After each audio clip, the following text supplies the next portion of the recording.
भारत के futuristic fighter jet programme के लिए एक बड़ी खबर सामने आई है। रूस ने एडवांस्ड मीडियम कॉम्बैट एयरक्राफ्ट यानी AMCA के लिए एक उन्नत फ्लैट इंजन नोजल विकसित करने का प्रस्ताव दिया है, लेकिन यह ऑफर एक शर्त पर है। आखिर यह शर्त क्या है और भारत के लिए इसका क्या मतलब हो सकता है? चलिए जानते हैं इस वीडियो में। प्रस्ताव रूस की तरफ से एरो इंडिया 2025 एक्सपोजिशन के दौरान शुरू हुई बातचीत का नतीजा है।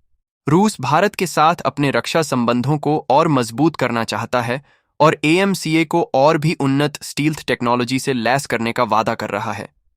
लेकिन क्या यह साझेदारी भारत के लिए फायदेमंद होगी?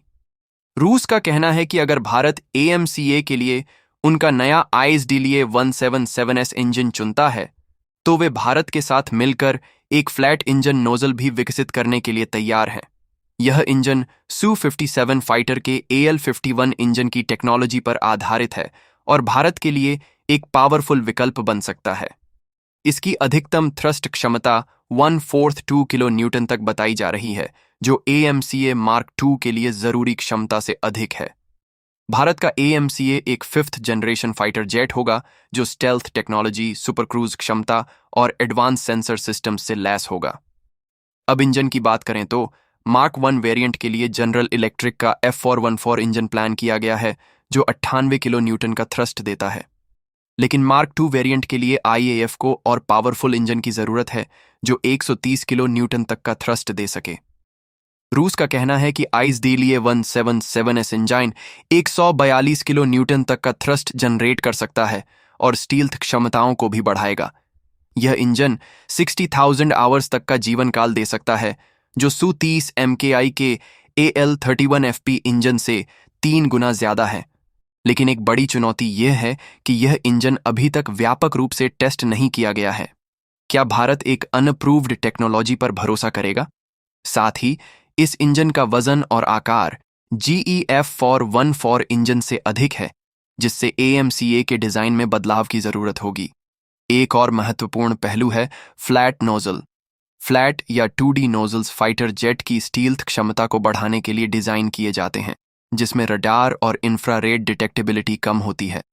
अगर भारत और रूस मिलकर इस पर काम करते हैं, तो यह मेक इन इंडिया को बूस्ट करेगा और HAL और DRDO को नई टेक्नोलॉजी का अनुभव मिलेगा। लेकिन यह तकनीक अमेरिकी F-22 रैप्टर में पहले से मौजूद है और भारत को यह तय करना होगा कि क्या रूस इसे भारतीय ज़रूरतों के अनुसार विकसित कर सकता है।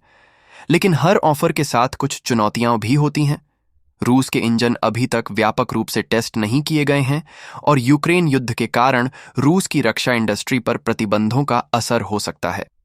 इसके अलावा फ्रांस का सैफरान और अमेरिका भी भारत के साथ उन्नत इंजन टेक्नोलॉजी विकसित करने में रुचि रखते हैं। सैफरान पहले ही 110 किलो न्यूटन थ्रस्ट इंजन पर भारत के साथ सहयोग का प्रस्ताव दे चुका है और अमेरिका भी GEF-414 इंजन के उन्नत संस्करण पर भारत के साथ काम कर सकता है। भारत एक महत्वपूर्ण निर्णय लेने के मोड़ पर है। रूस का ऑफर तकनीकी रूप से उन्नत है, लेकिन उसमें जोखिम भी हैं।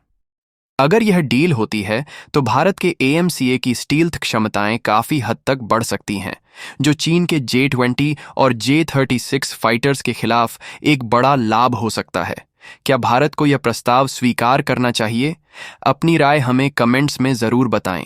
ऐसे ही और भी रक्षा और टेक्नोलॉजी से जुड़ी रोमांचक अपडेट्स के लिए हमारे चैनल को सब्सक्राइब करें और वीडियो को लाइक करें।